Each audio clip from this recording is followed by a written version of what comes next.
therapy kanina ay gagawin natin. Ano po yung first na gagawin natin? Kapag pinagpunta yung patient na kanina, Yung check ng... paano mag-safety? Sinong may alam? Check the face. Paano na? Paano? Ikot. Kasakto nga, sir. Under safety. Wala namang instruction. Paano mag-safety, sir? Nakita ng patient. Ano yung first na gagawin mo? Nakita ng patient. Safety paano? I-check through your music. Paano sir? Paano? Ikutin mo. Visual check na, sir. Ikutin mo ata siya. Ikot ka, bes. Pag ganun. Right to left ba yan o left to right? Visual check na rin ba? Ikutan mo siya. Ikutin mo na, sir. Paano yung mag-ikot? Turn around.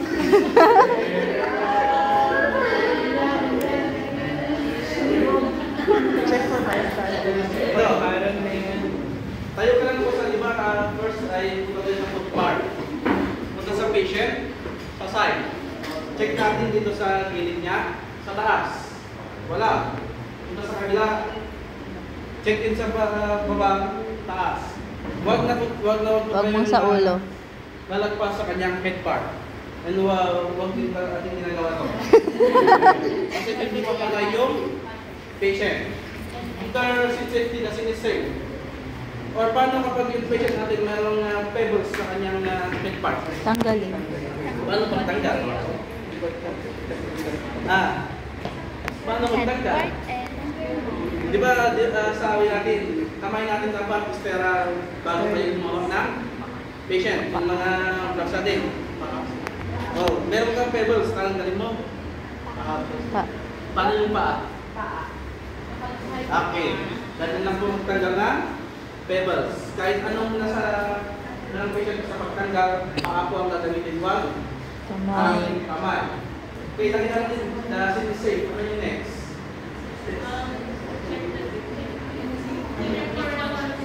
Check for consciousness. Responsiveness. Call. Ay. Are you okay? Call. Call. Patient safety. Meron ba tayo tinatawag doon na SIRA ABC? S, patient safety. I, introduce yourself. Ay, introduce mo na. Paano mag-introduce? I am. State your name. Sabihin mo na first aider ka. Ano mo sabihin? Sir, Shakniwa, Albert, ka lang ang first aider. Okay na ba yun? And I'm here to help. Tapos ask. Yes. Sabi And ka I'm ko. here to help. Kailangan ko tumulong. Please state your level of training. Sabi mo lang po, sino po ang pwede natin magpasarin ng patient kapag yung patient ay hindi makapagsalita? Kapag kailangan ng consciousness? Bystander. Sure kayo. Paano yung bystander? Sabi ng bystander, sige, tumulong ka. Tapos may tumawag sa kanya. Iniwang ka niya. Baling yung polis. Bakit mo ginagawa yung patient? Saan ka kumuha ng consent? Kasi ano? Saan na yun? Polis na pala. Family? Immediate? Family. Paano kapag walang immediate family? Tulad natin dito. Kung may kakilala. Friends? Friends?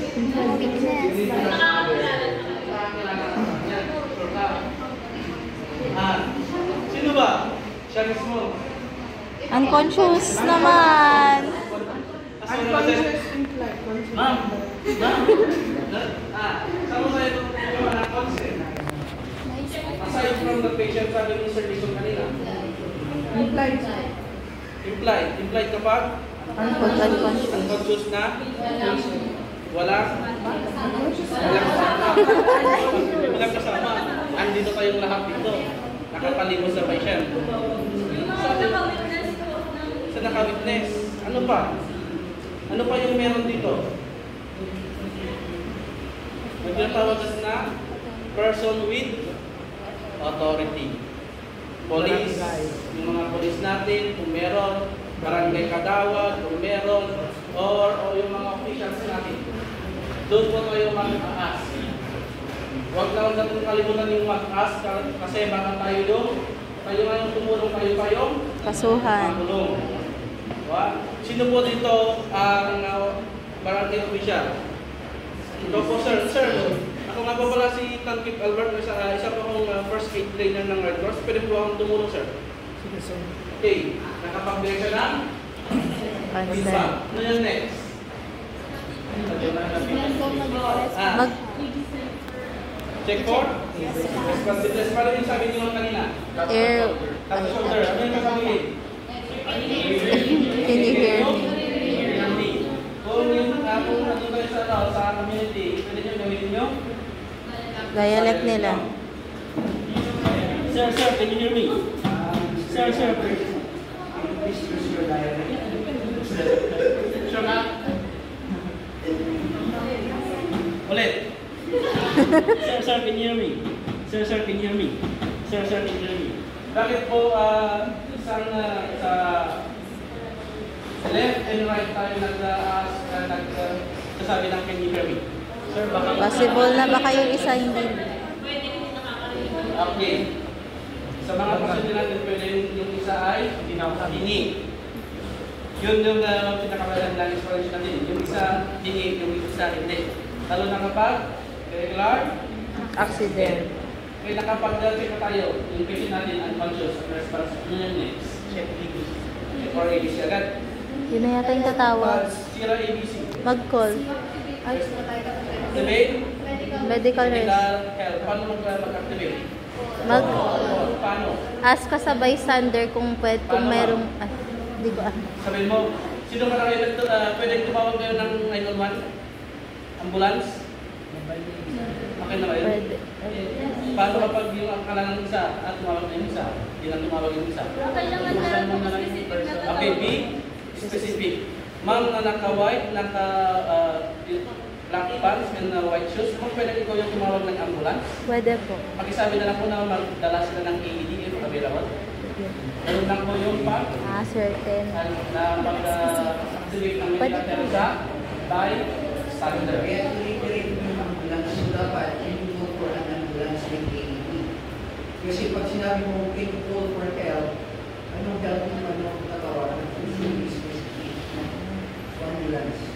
Ambulance with Next, nakapag-call na tayo. Ano yung next? ABC. ABC. Dati mag-check na?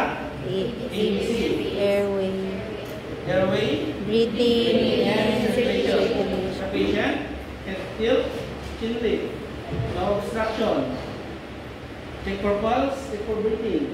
2001, 2002, 2003, 2004, 2007, 2008, 2009, 2010. Negative pulse, negative breathing. Then next. Negative pulse, negative. Super echo. Then next. CPR. So, kapag yung patient natin nakadamit, paano malolocate yung center of the chest patient? Sa may chest. Sternum niya. Ano kapag ganito yung gamit niya? Hindi mo mahanap. Sa may... Kapahin. Ano pa? Ano pa yung mas madali? Sa may chest area. Sabi nila sa nipple line daw. Alam ko sa nipple line? Nipple line. Center of the chest. Kapag ito babae, okay lang ba din ang so paano na? Paano nga? Paano tayo i-locate yung kanyang center of the chest? Para mas madali. Para mas mabilis din.